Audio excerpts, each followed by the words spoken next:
I am the director of the Center of Governance and Markets here at the University of Pittsburgh, and it is a huge pleasure to introduce to you our guest this afternoon at our seminar, our virtual seminar series on policing and police reform in the United States. We have with us Douglas Flowe, who's an assistant professor of history at Washington University in St. Louis.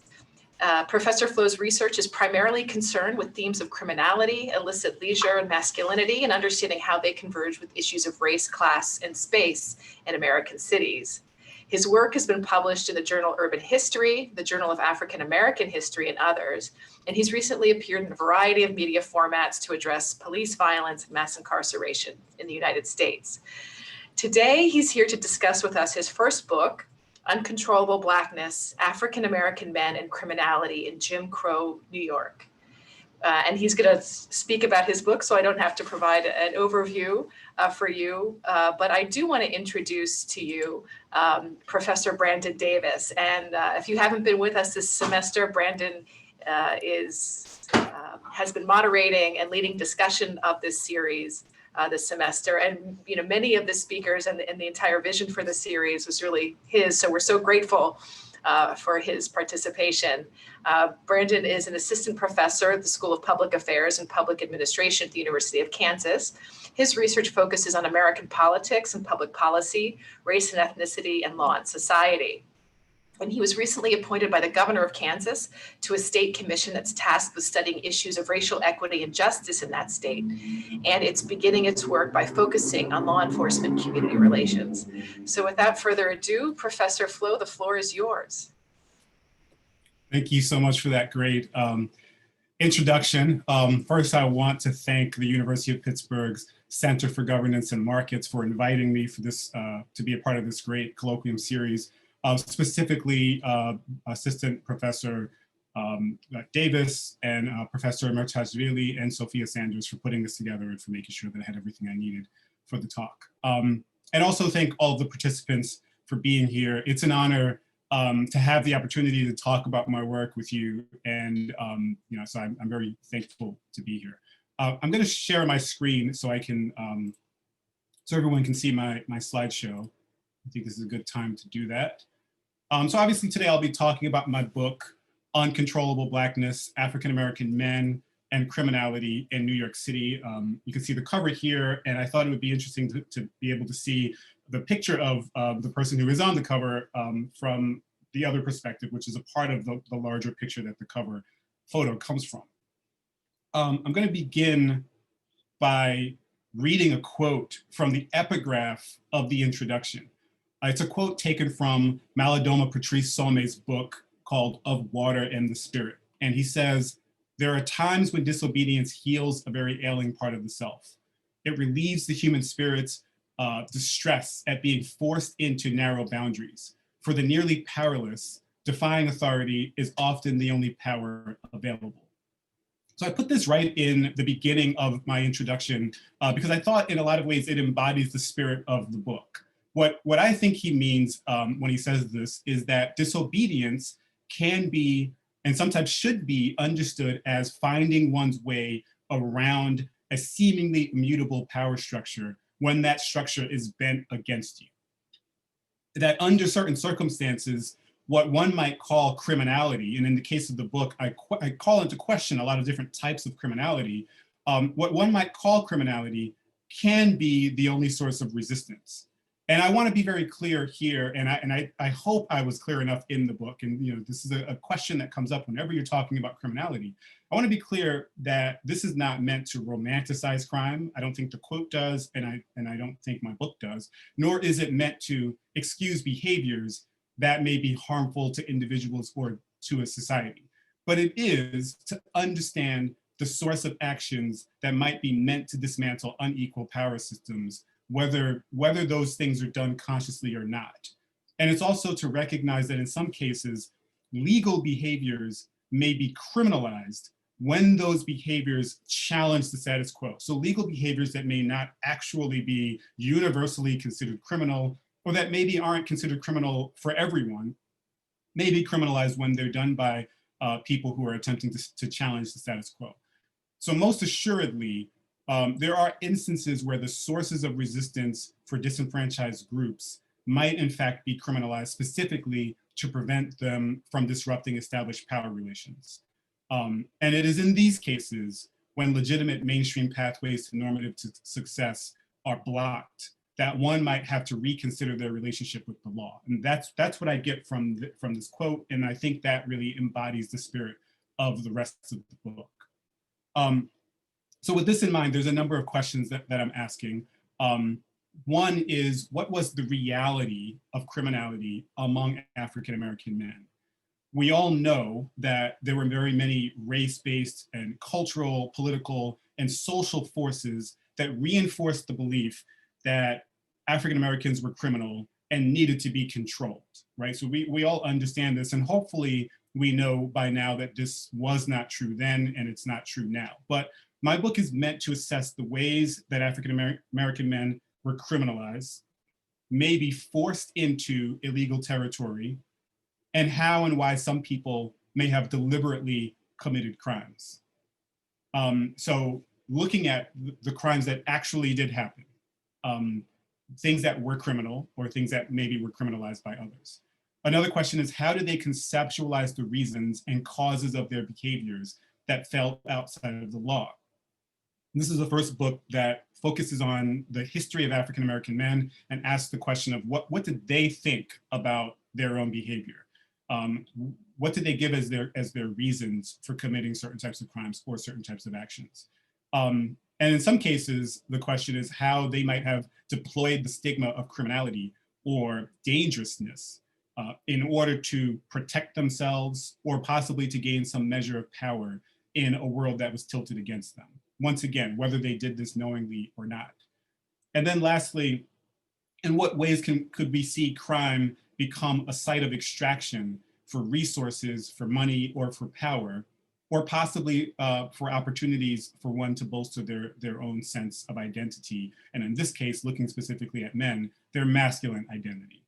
Popular concepts of manhood at the time were very often defined by a number of things that African-American men felt they were very often restricted from: access to public spaces, access to commercial spaces, the ability to secure and keep sustainable work, and therefore the ability to support, protect, and possibly control one's family.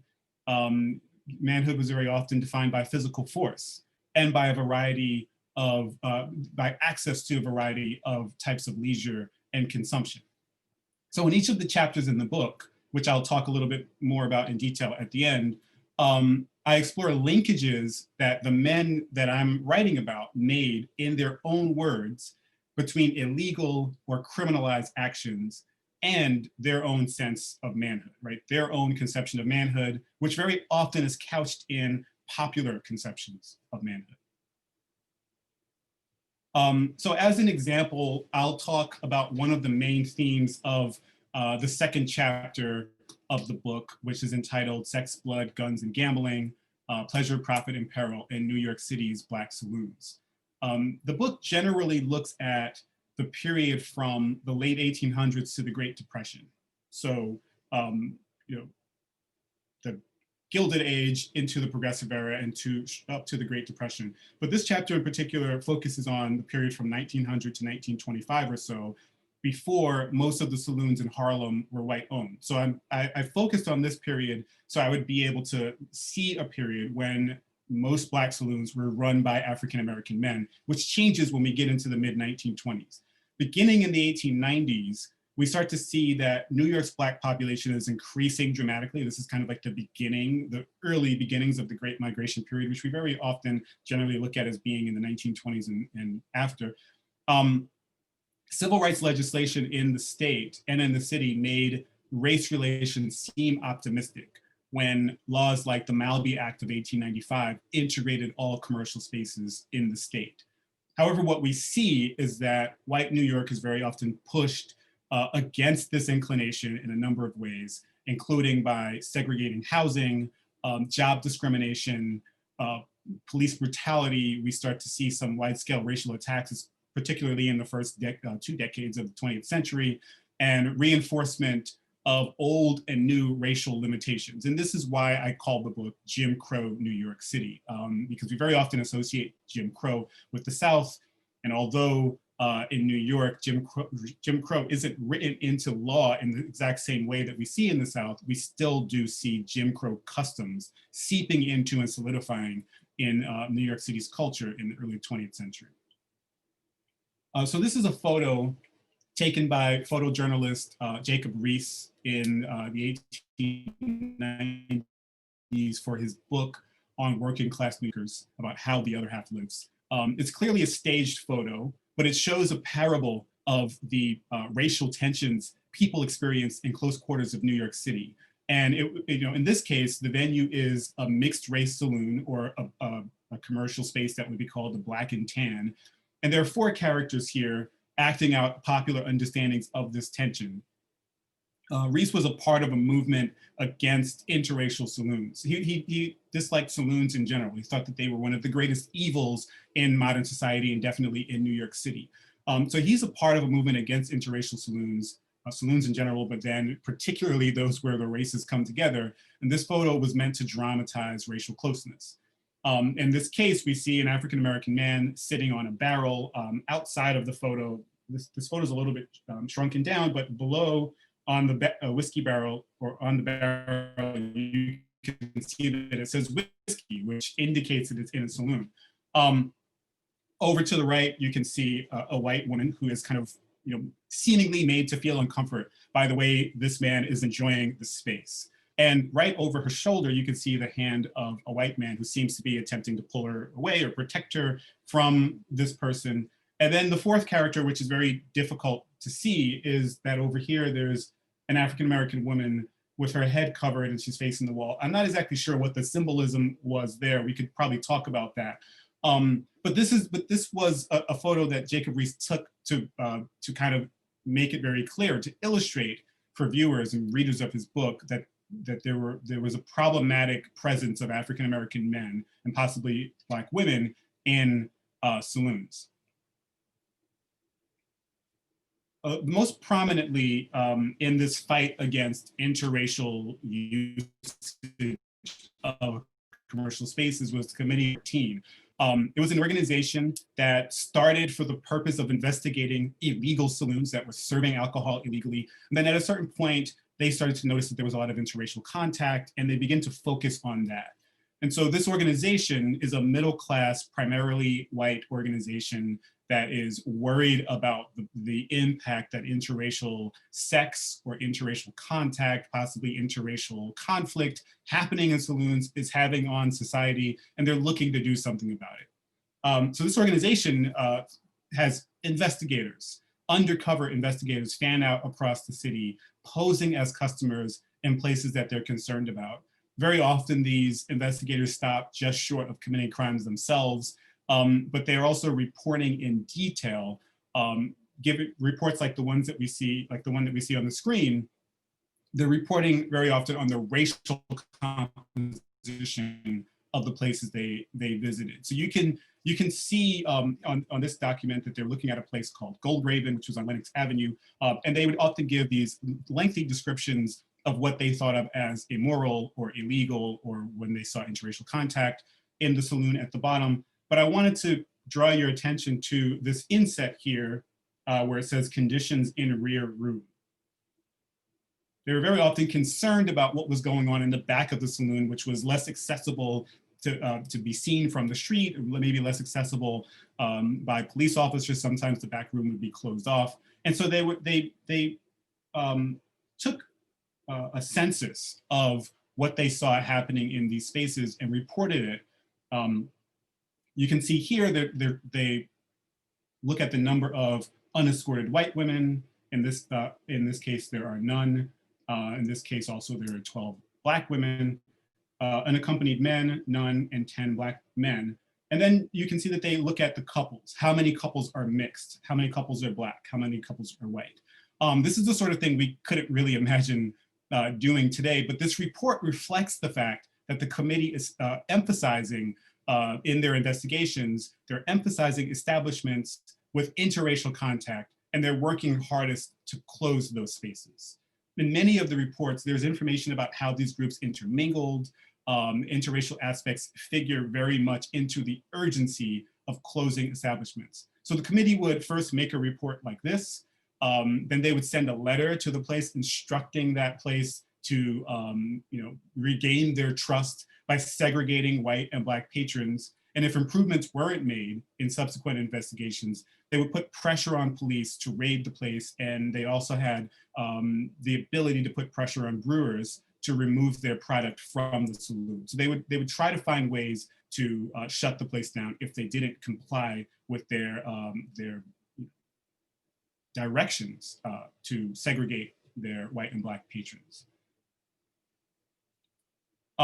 So beyond the well understood human rights violations of this sort of segregation, which was also happening in housing and in work and in other places in the city, this is important because New York City's pre-Harlem Black residents lived primarily in small pockets in central Manhattan. And this is the part of the city that I'm really focusing on a lot in my book, because it's this is where African Americans lived up until around 1906 or 1910 before we start to see large-scale migration up to Harlem. In the book, I do address Harlem, but for this chapter, I'm looking mostly at this area of the city, which we would maybe call Midtown now, but would be called the Tenderloin in the early 20th century. But they're living in these communities that are heavily mixed with white ethnic immigrants, French, German, Italian, Irish, etc. They lived on the same blocks, very often in very crowded circumstances, but they almost solidly avoided living in the same buildings. I have a number of census documents that show block after block after block where there are large sections of Black residential buildings, and then right next door there might be all white and then Black, very, very rarely living in the same buildings, but living in the same spaces. So they're competing for jobs, they're competing for housing, and they also compete for leisure spaces. And if you look at the news reports from this period, you see a lot of racial conflict, but you also realize that they very often shared leisure spaces, especially saloons, bars, cabarets, and pool halls like the one that we see here on the screen. As a result, if you were a Black saloon keeper in one of these communities, segregating your saloon could seriously impact your profitability, since the white population in the area was far higher than the Black population.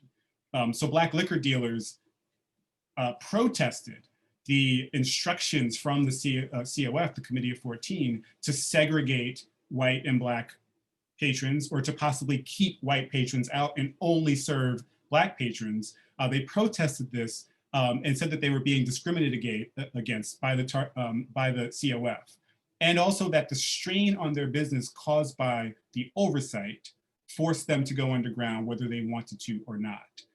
In order to serve white patrons, they would very often have to do it in secret, or they would have to do it in a way that was meant to hide it from the COF.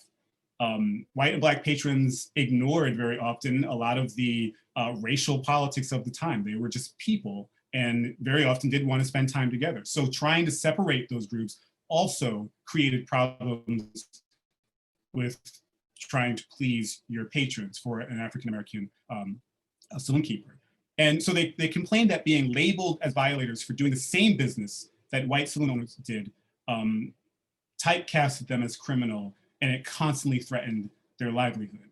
And as a really good example is William Banks. So I looked through thousands of documents, the Committee of 14 documents at the New York Public Library, and found a number of Black saloon owners like William Banks who wrote to the Committee of 14 complaining and made it very clear what they saw was the problem with this sort of oversight. William Banks was the owner of the Keystone Cafe, which was really a saloon. He called it a cafe because he didn't want to be associated with saloons and the stigma that people had for saloons. Although in some cases racial exclusivity would be ideal for someone like William Banks because it helped avoid the wrath of the committee, and also possibly avoided some sort of racial conflicts that might take place in saloons. Barring all white patrons, as I've already said, was not economically viable, particularly for larger saloons, more popular saloons and cabarets like William Banks's. And so Banks walked a dangerous tightrope in order to please his white and Black clientele that did not want to be organized and compartmentalized in the saloon, but also not to upset the Committee of 14 at the same time. So in many of his early letters, he begs the committee, as a lot of other Black saloon owners did, not to close his businesses, and he vowed to allow investigators to have continuous access to his place. However, his relationship with the committee begins to embitter in 1910 when he starts to realize how heavily his earnings were suffering under the weight of their requirements. So he protests their surveillance with this very strongly worded 4-page letter, accentuated by this conspicuously respectable image of himself in the letterhead. And he's attempting to project respectability and the fact that he should have control over his own business. In his message, he reacted to the committee investigations and their interference as a form of harassment, and sarcastically accused them of racial discrimination.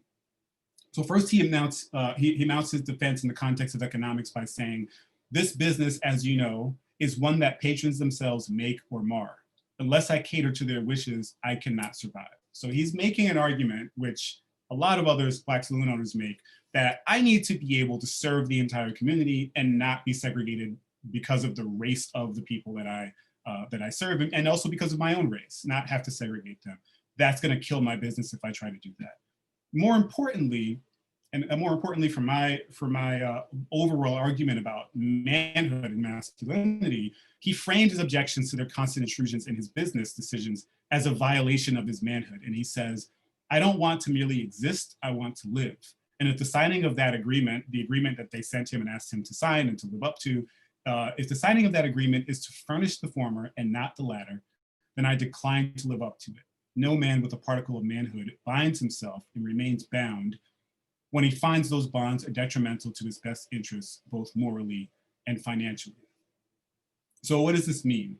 Banks, just like many other saloon owners at the time, white and Black, either allowed or could not stop all different types of things from happening in his saloon, right? It's pretty clear from the records that I have from the Committee of 14, but also other records, that the Keystone Cafe, in some cases, was a center of prostitution, gambling, illegal drug and liquor sales, and other underground markets. And it's not certain whether or not he allowed these things to happen or maybe encouraged them, or if he just couldn't really grapple with how to stop them and also keep his business afloat.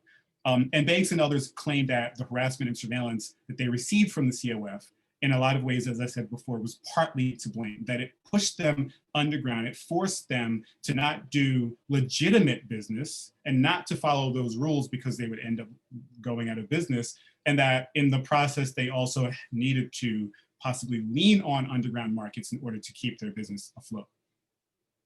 They also complained that the high cost of police bribes was partly to blame, that police would come to a saloon, whether that saloon was working legally or illegally, and they would expect kickbacks, and that the high cost of those kickbacks would sometimes force saloon owners into dependence upon underground markets. And then also the need to retain their customers gave them very little choice but to participate, because white and Black customers very often wanted to participate in gambling and other types of leisure activities that may be legal or illegal. So what we see is a group of men, many of whom, like William Banks and a few others that I write about in the book, were wishing to elevate themselves above the ruthless drudgery normally available to them, the sorts of jobs that they were kind of discriminated into, wanting to lift themselves above that, hoping to gain some measure of respectability through enterprise, but who in their own words found themselves criminalized, found themselves forced underground, and possibly labeled and targeted as criminal in ways that threatened their legitimacy and threatened their legitimate livelihood.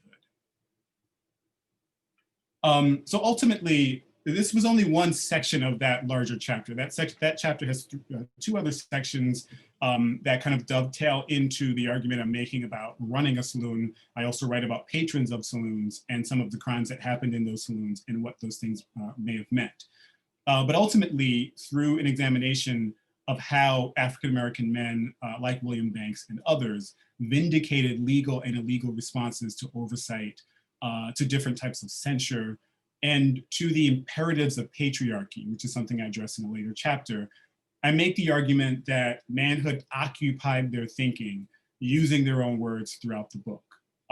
As I mentioned before, there are not very many books about this subject. In the field of history, we have a number of books about Black women and criminality, some of which I used very much in order to kind of frame and think about my own arguments.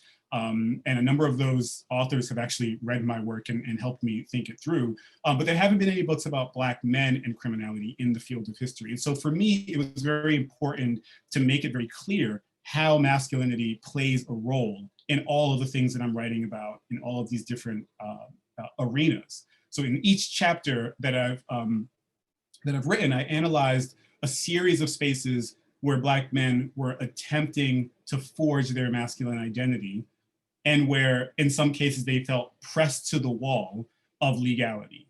The first chapter is about public spaces where they face police violence, where they often face racial violence. And I connect those public spaces to housing and job insecurity, and think of housing where people lived and the places surrounding where people lived as a part of the their experience of public space in some ways.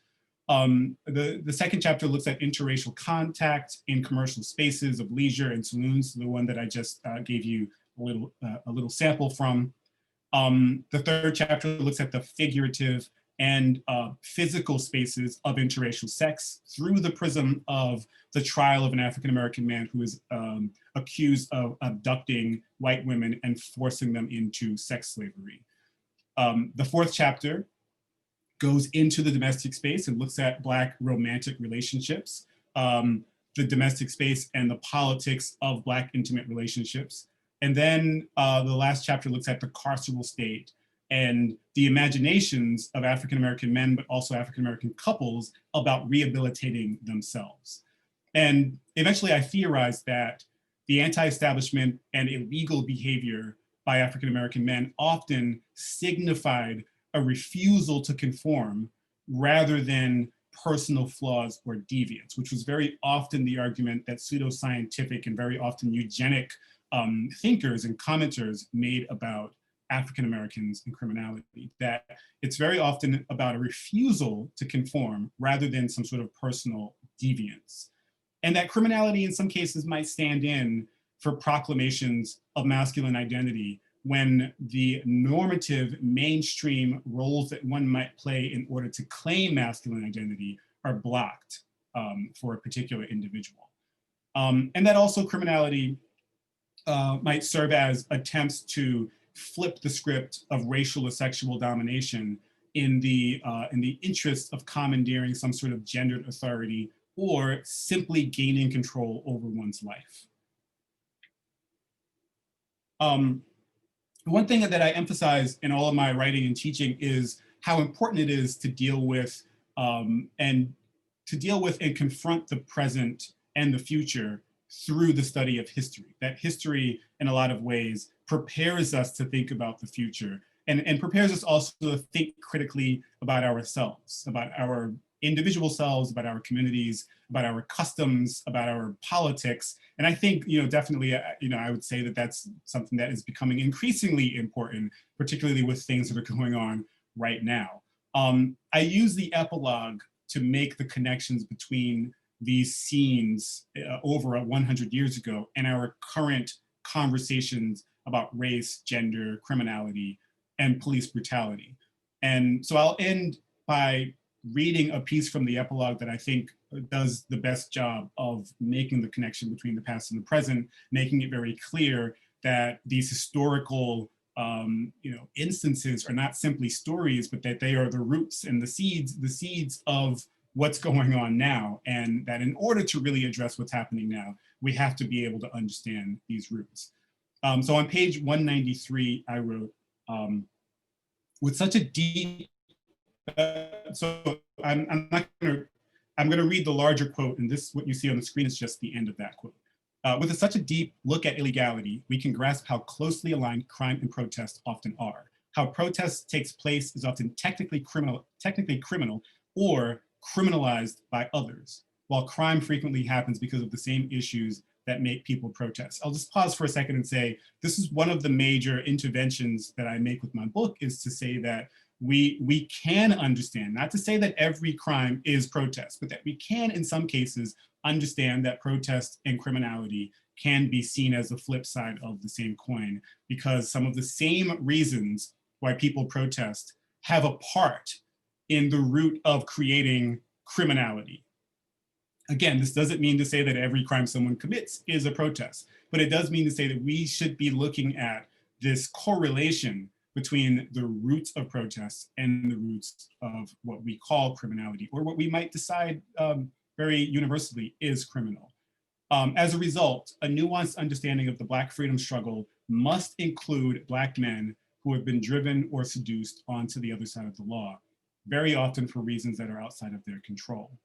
It is true that people are ultimately accountable for their own choices, but those choices are always made within a societal context that is pivotal when discussing crime. There is a monster in America's past and present, one that swallows Black men whole on the streets, in popular culture, in police custody, and in prisons. This book confronts that beast with an uncomfortable truth. The maze-like crucible of American racism and violence has produced Black criminality. So I'll stop there, and I'm really looking forward to hearing your questions and having some conversation for the time that we have left. Great, thank you. That was fascinating. Brandon. Oh, thank you so much, Dr. Flowe. I thought it was a really great book, and I love like the historical looks at criminality, because I think it puts a lot of it into context of what we deal with today. And one question I have to ask is, a lot of people suggest that especially when it comes to like the whites who were not white when they came to America, that the idea that because they faced all this oppression, they had to go underground, and that's how you get the mafia or the Italian mob or the Irish mob and the Polish mob, all these types of things. And that once they were accepted into whiteness, that they were able to transition from that to the regular economy, and that somehow that process allowed them to build up into society or build up into the middle class or something like that. And they kind of use that as like a whipping boy to say, well, why African Americans don't do the same thing, right? But I don't think, I guess I just have your comments on that thought process, and then I'll ask another question after that. Yeah, when I first decided to do this project, I encountered questions about that. I had people saying, well, you're making an argument about masculinity and criminality, and couldn't we say the same thing was happening for Italian immigrants? And as you mentioned, there's mafia. We're looking at a period in time in New York City where there are mafias. There's Irish mafia. There's Jewish mafia in Brooklyn. There's a lot of criminality among immigrants who are coming in. And so people confronted me with that question and said, well, what's so different for African Americans? Couldn't we make the same argument for Italians? And it was funny to me to hear that question, because I was thinking, I think there are a number of things that are pretty obvious, but I'll just say two things in particular. One is, as you just mentioned, during this period, a lot of these European immigrants, second wave immigrants who are coming from Eastern Europe and Southern Europe, many of them are Catholic or Jewish, they're experiencing some forms of discrimination, which we might say in some ways are akin to what African Americans are experiencing. Not quite, but they're akin to it. But they're also in a process of becoming white, right? Part of the reason why I wanted to look at this particular period in American history is because there's so many things happening. And one of them is that African Americans are competing for resources and space, competing for jobs, competing for housing with these immigrants, while those immigrants are on a trajectory toward whiteness. a generation or so into their migration, they are being allowed into whiteness and increasingly are no longer seen in terms of their ancestry or their religion, et cetera. So that's one thing that makes these two groups different. This process was not happening for African Americans. But then simply on the face of it, even if we forget about that trajectory toward whiteness that a lot of these Eastern and Southern European immigrants are on, they're also just not experiencing the same condemnation of Blackness, to steal Khalil Gibran Muhammad's term. They're not experiencing the same condemnation. I mean, they are experiencing discrimination, in some cases violence. We think about police violence, which up until 1890s in the Lexile Committee in New York City was everyone could get beaten up by a police officer. But after the Lexile Committee in the 1890s, it's increasingly racialized. Police violence is increasingly racialized. So there are a number of ways in which African Americans, men and women, are experiencing violence, experiencing discrimination, experiencing a lack of resources, a lack of education, public racial violence, not only from police, but also from their Eastern European and Southern European immigrant neighbors that Italian men are not experiencing, that Irish men are not experiencing. So even if they're not on this trajectory toward whiteness, their conditions at the time were still not on the same level. So African American men and women are both faced with an inhospitable world that, again, can be very well described as Jim Crow, that they're responding to, and a number of different stimuli that the rest of the working class white Americans that they were living close to were just not experiencing. Is there any questions in the queue before I go on? I have a question. A lot of what you're describing to me, what you described in your talk really reminds me of a lot of James Scott's work. So Domination, the Arts of Resistance, and a lot of his work on the way that people use criminality to escape the state, to escape forms of persecution. They create their own sort of alternative orders to do this. And I don't know if you've ever thought of those parallels before, but it really seems like that they use, the actors in this history are really using that kind of their agency to not just engage in criminality. And I like the way you set this up, but really it's resistance. Yeah, definitely. I mean, James Scott, Robin Kelly, there are a number of people who have addressed the idea that criminality ends up, and I think the way that I put it was that it ends up giving people certain types of revenue that might be unavailable elsewhere. There's one section of the first chapter where I think the second chapter does a good job of addressing this, but in the first chapter, I like something that I discovered when I was looking at a lot of the prison documents, but even maybe a little bit better documents were the probation documents from the New York Municipal Archive. I found a lot of people who seemed to be literally thinking about the built environment, which part of the first chapter is to say that the built environment was working against African Americans, but there are people who are saying, well, how can I use the built environment for my benefit, right? How can I flip the script of this this narrative that African Americans are criminal to use it for my own benefit? And so I definitely did want, I've come across some conversations where people have asked me, do you really, which side of the line do you fall on when we're talking about agency and criminality?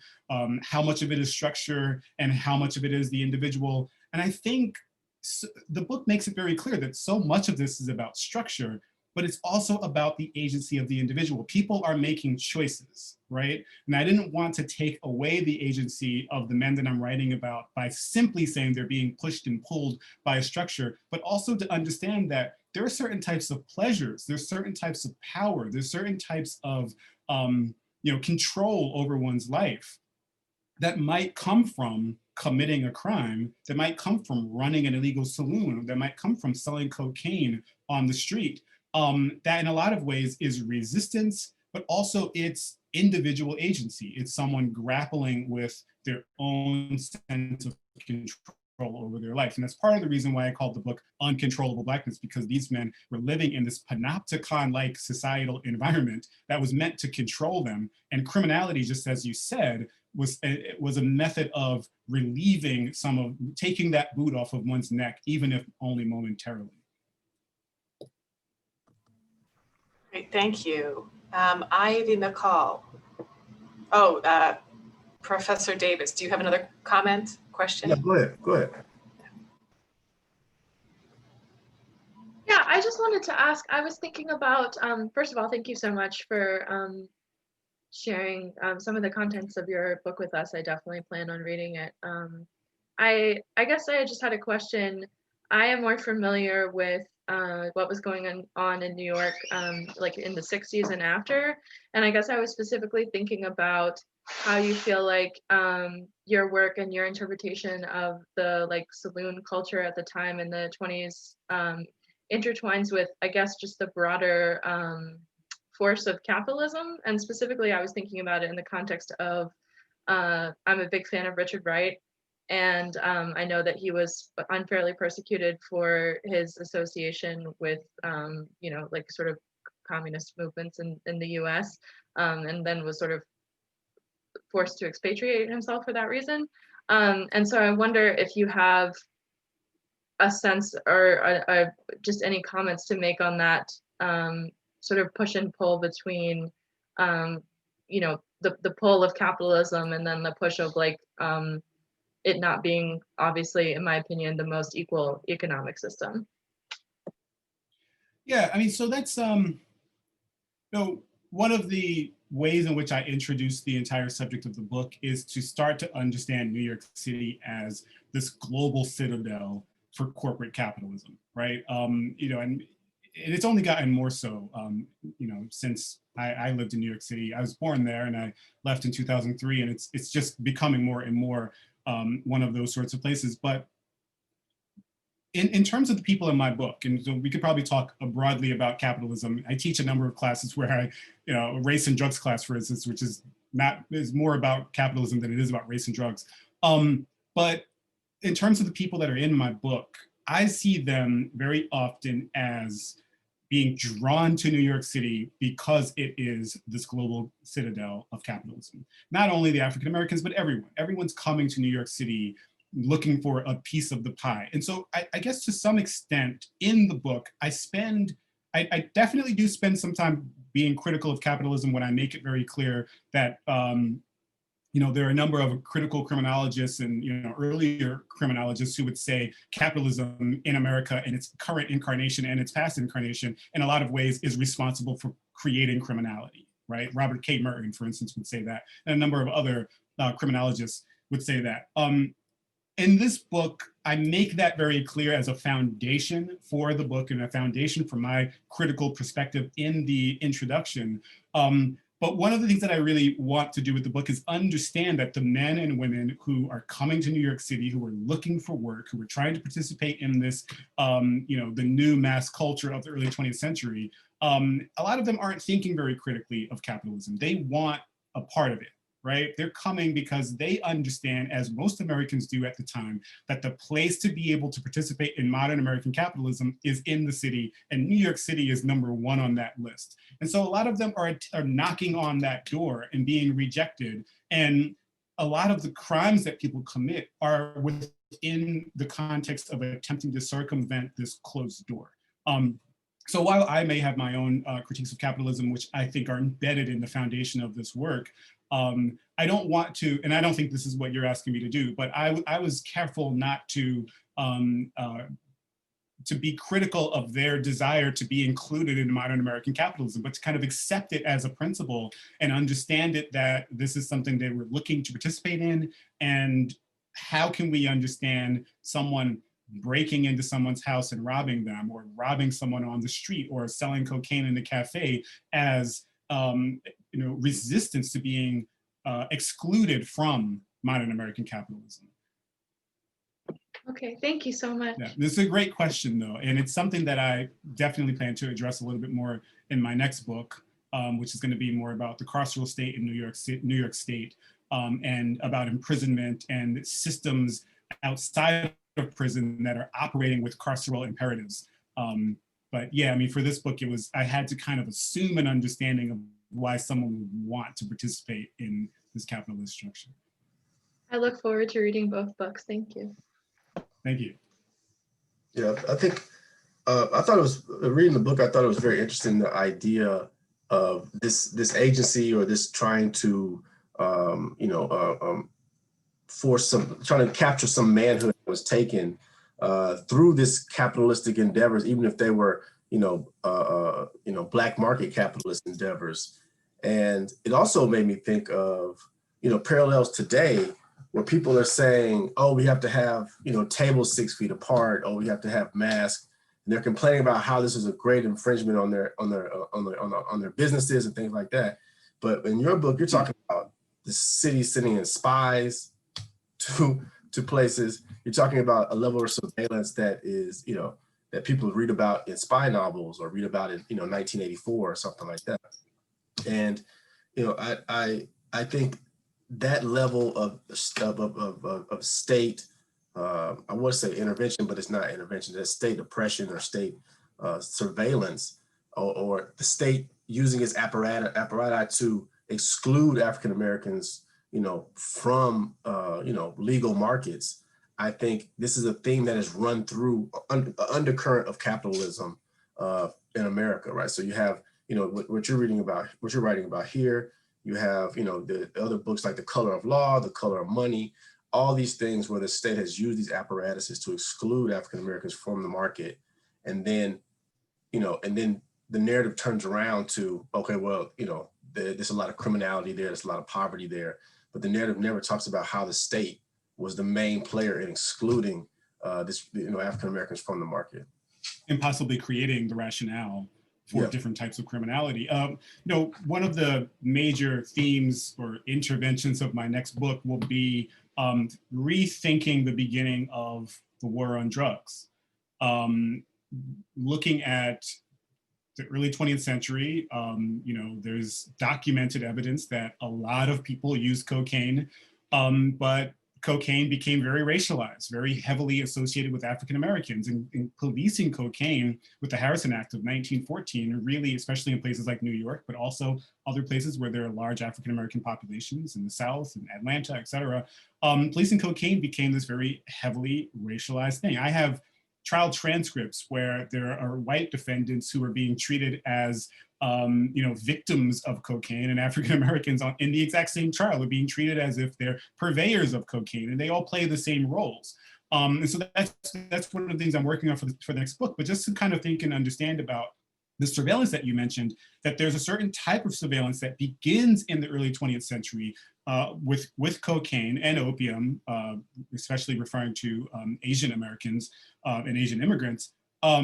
There's a certain type of surveillance, racialized surveillance, that begins in the early 20th century that really starts to crystallize into laws and into different governmental institutions in the 1920s, with the apparatus that's created to police the prohibition.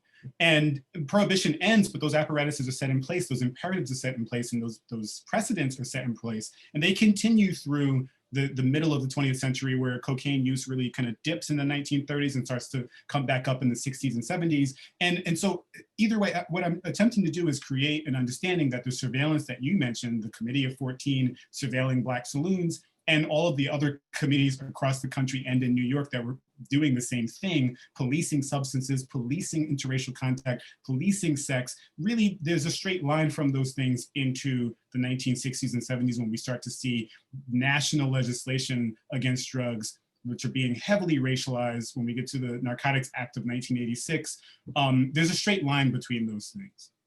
The surveillance that you mentioned in my second chapter is really just the beginning of the war on drugs. Very often we locate that beginning in the 1960s, but I'm arguing it begins in the early 20th century. Kevin, do you want to read your question? You can ask a question. I think Kevin can't. I'm hearing that Kevin cannot turn on his audio or his video. So his question is, if existing power structures prevent groups of society from adequately resolving the discrimination they face, shouldn't we assume that some level of criminal behavior is going to arise? Yeah, I mean, I think that is it's one of the underlying arguments here, is that, you know, if you feel as if you're living in a society where you feel as if the law is bent against you, and then on top of that, what I think my research and other scholars' research does is make it very clear that the law was bent against certain people, right? That this was a reality and not just simply a perception. I know, like, today we do a lot of things, or a lot of people seem to do a lot of things based on their perceptions. And, you know, there's documented evidence that the law was bent against African Americans. There's documented evidence that Black bodies were being ripped apart and burned on the streets with no recourse, right? And if that is happening, if you see that happening, if it's a part of your reality, and you have no legal recourse to change these things, if you are a man or a woman, and you're looking to fulfill the roles that are expected of men and women, and you don't see legal recourse to do that, then I would say we could probably expect criminality. And as I mentioned a little bit earlier, what is criminality? Is criminality, you know, I think we could all say if someone knocks an old woman over and takes her purse and runs off, that's a crime, right? Murder is a crime. But there are some things that are defined by people who have the power to make that designation. There are some crimes that are not universal crimes, but they're defined by people who have an interest in defining something as criminal. And so in that case, there might be a lot of behaviors that we don't understand as universally criminal, but that some people might be performing for the purpose of righting an imbalanced system that is against them. Great. Do we have any other questions?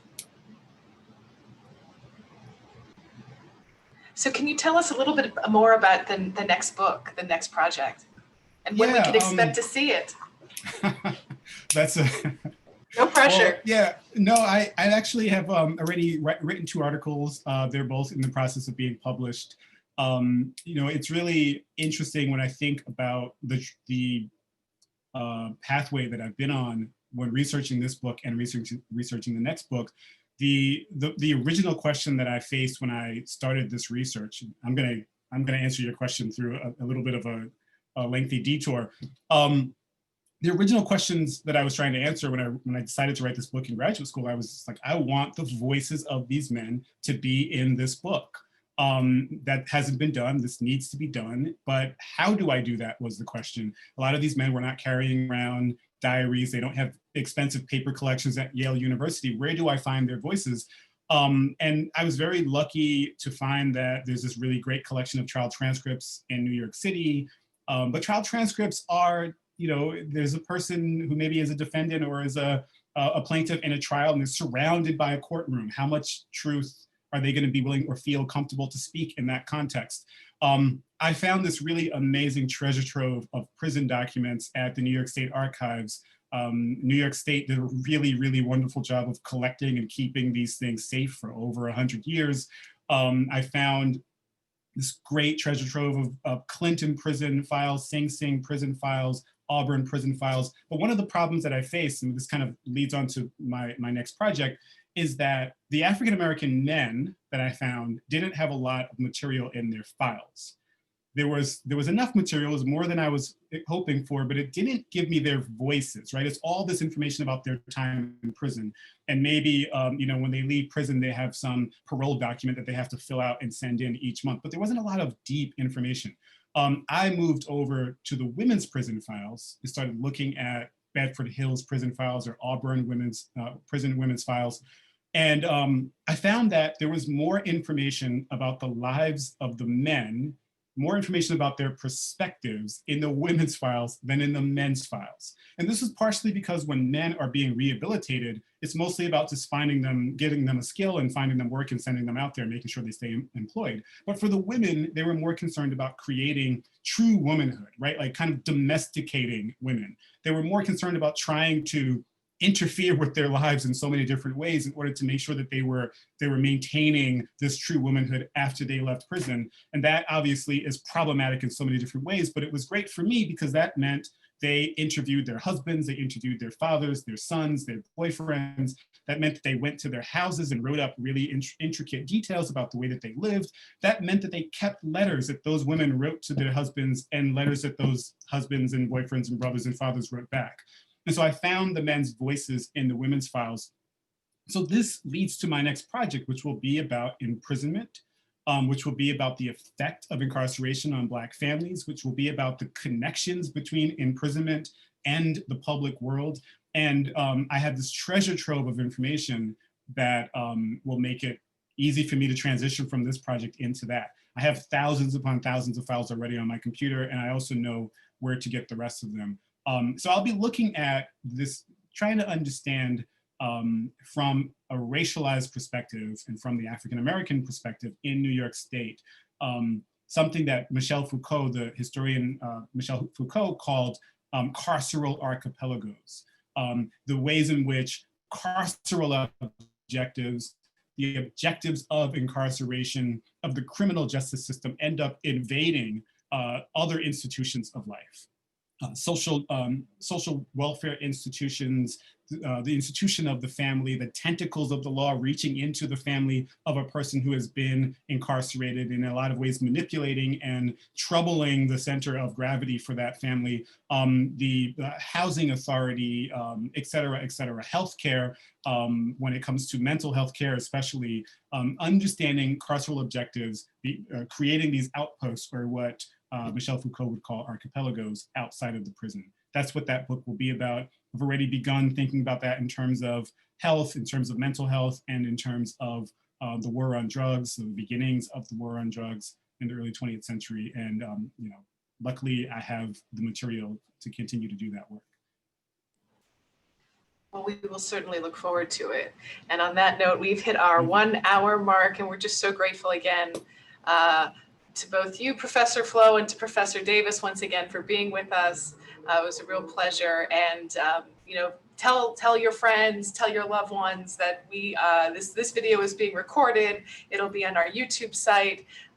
So if people missed the talk today, I know several people wrote saying that they couldn't make it. So it'll be available for time immemorial, so we won't have to go into the archives. So thank you. Great. And congratulations Thank you on so the much. book. Thank you. I Thank really you. enjoyed this conversation. Thank you for the questions, and thanks so much for the invite. Thanks, Dr. Flowe. Thank you.